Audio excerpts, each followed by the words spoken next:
আসসালামু আলাইকুম। সাইমটা দাও। অবশেষে 48 ঘন্টা পর সুহান আর সাইম একটা গরু কিনতে সক্ষম হয়েছে। দর্শক এই দেখেন, এটার দাম পড়েছে ৬৬,৫০০ টাকা। এই যে সুহান, এই যে সাইম, তোমরা বামপাস দিয়ে আসো, বামপাস দিয়ে আসো, বামপাস দিয়া। মাশাল্লাহ, আলহামদুলিল্লাহ, খুব সুন্দর হয়েছে গরু। এই ৬৬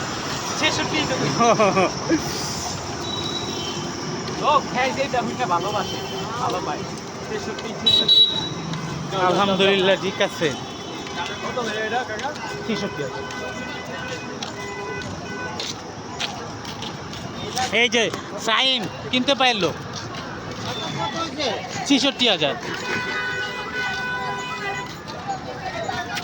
আপনারা আমার সাথে থাকবেন, পরে আবার দেখাবো সাইম আর সুহান কি কি করে, সব দেখাবো, কোরবানি থেকে শুরু করে সব।